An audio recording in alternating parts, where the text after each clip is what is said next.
Welcome to the Boardgame Matchmaker. Today, I will be reviewing the board game Fjords. Is Fjords the right game for you? Let's take a look and find out. Fjords is a tile-laying game for 2 players. So if you are only interested in games that play more or less than 2 players, or if tile-laying is not a mechanic you enjoy, then you can safely stop right here. If you remain interested, however, then let's go in for a closer look. First, let's look at whether Fjords will fit into your collection. Well, unless your game shelves are already overflowing, the answer is probably yes. The Rio Grande edition of the game comes in a box that measures 19 centimeters by 13.5 centimeters by 3.5 centimeters, or less than half the volume of a typical bookshelf game. If portability is important to you, however, it gets even better once the box is opened, where you'll find that less than half that small box is even necessary. This means that if you memorize the rules, or are willing to fold them up, you can easily fit the entire game in a plastic bag that can slip into your pocket. But what about when the game is being played? Here, too, the game's footprint is relatively small, arguably as small as most card games.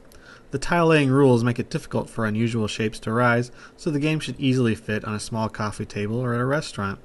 Playing on a plane or in the backseat of a car might be pushing it, but is not unthinkable. The game takes up very little space in 3 dimensions, but what about the 4th dimension? The box suggests 30 minutes for a game.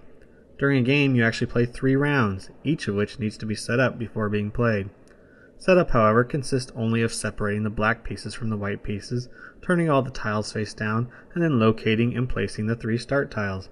The actual play time is certainly no longer than 30 minutes, barring extreme analysis paralysis, but with the extra rounds of setup, a complete game might go slightly longer, though players who don't agonize over their tile placements could still open the box and be done a half hour later. The components of Fjords are good quality and durable. There are 40 hexagonal cardboard tiles that measure 2 millimeters in thickness. 3 of these are marked as start tiles, and all show some combination of green fields, blue water, and gray mountains. The 3 geographic elements are distinct and easy to differentiate, but other than a few small boats or houses, there is little going on artistically with the tiles. The wooden pieces come in 2 shapes and 2 colors. There are 8 farms, 4 in white and 4 in black. These are shaped like houses, though the old-fashioned extensions of the roofs add a tiny bit of theme to the pieces. The other wooden pieces are simple discs. There are 40 of these, again half in white and half in black. These discs are used to show ownership of fields. I'm not sure what other shape could have been used, but certainly discs adds little to the farming or the Viking theme. Overall, the components are easy to handle and recognize, making them very functional. The limited art and color palette, however, means the game is not that visually impressive as it builds, but since each game only lasts a few minutes, that is probably not that great a concern. Since Fjords is a quick game with few components, it should come as no surprise that the rules are also quite simple. The instruction booklet is a mere 4 pages, and that's including illustrations of key concepts. Everything in the instructions is clearly written and labeled, and most rules are intuitive and easy to remember, so that it should only take one read-through before you're ready to start playing. One of the more important and unique features of the game is the flow of play. A complete game lasts 3 rounds, and each round consists of a discovery phase and a land-taking phase. During the discovery phase, players take turns placing tiles to expand the landmass, and during the land-taking phase, discs are added one at a time to claim adjacent fields. Then the round is scored and everything is reset. After dividing the pieces by color and stacking the land tiles, each round will start with the same 3 start tiles. The first player will then draw a tile and attempt to place it. The rules for placement are that all geographic features must match, the new tile must touch at least 2 other tiles, and no new land masses can be created. This tile could legally be placed here or here, and it is up to the player to decide which to choose. Notice that it could not be placed here, since it is only touching 1 other tile. This limitation on tile placement will ultimately be the deciding factor for many people and whether or not they find true love with Fjords, but I'll discuss that in more detail later. It is possible that a player will choose a tile that cannot legally be placed anywhere. If this happens, the player sets the tile aside face up and a new tile is drawn and placed. If the tile can later be placed legally, then a player can choose to place a face-up tile instead of drawing a new tile, but is not obligated to do so. After placing the tile, the player has one more decision to make, whether or not to claim the tile with a farm. Farms may only be placed on fields and may only be placed on the tile that was just played, so the player must consider how the board will develop, where the opponent has placed, and how many farms and tiles are left. The remainder of the discovery phase will continue in this manner as players add tiles and farms until the last face-down tile is drawn and either placed or set aside. Before moving on to the land claiming phase, let's discuss where the fun was in this first phase. If we look at the final placements, we find that both black and white got all 4 farms on the board and near open space. However, on closer look, we find that black is in a much stronger position by almost surrounding white. This first farm has used the mountains to block white before the second phase even begins. This farm has been positioned near a choke point between mountains that can easily be occupied. A third farm is competing for the largest open section of fields. Even the fourth farm, all the way on the coastline, serves an important function by threatening the white farm above it. Although luck in the form of tile draws played a role in this outcome, black was able to also play skillfully. The land claiming phase, however, is where points are actually scored.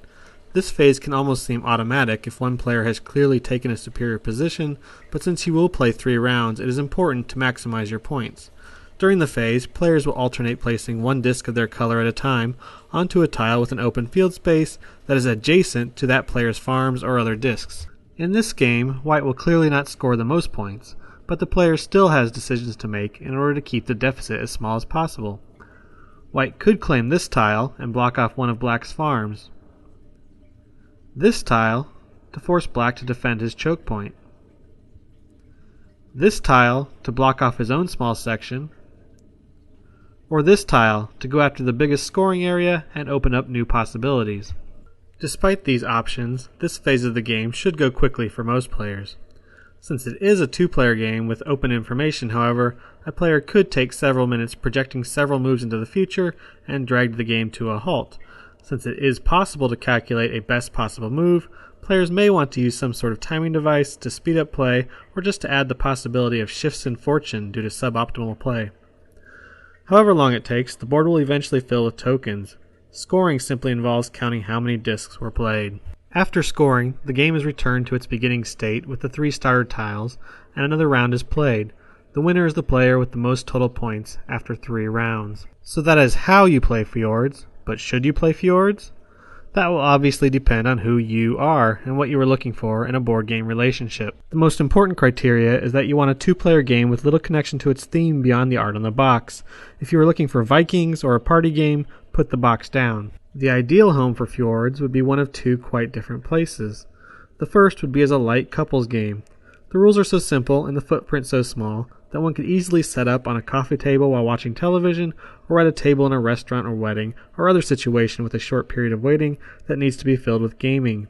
By not agonizing over each placement, a game of Fjords can simply provide a pleasant distraction without requiring a significant mental investment or investment of time. The second place Fjords would fit well is with a pair of regular gamers willing to invest in multiple playings. Fjords' length and footprint would make it ideal for lunchtime gaming at work or for roommates or friends who meet and play 2-player games frequently. The reason Fjords could work here is because it is very chess-like. You are always considering both offense and defense and trying to predict your opponent's next several moves. The basic strategies of blocking and expanding should be easy to grasp, but multiple plays can reveal more subtle tactics. Multiple plays, as in Carcassonne, will also allow players to memorize the tile options and create or avoid dead ends on purpose. For some people, however, Fjords is just not their type. This group exists somewhere on the spectrum between light gaming and pseudo-chess. Gamers who enjoy discovering alternate paths to victory, role-playing, sudden twists, surprise endings, experimenting with strategies, or building an engine will not be pleased with the simplicity of Fjords or the lack of options on each turn. As a game that only hits the table once or twice a year on game night, Fjords will probably fall flat.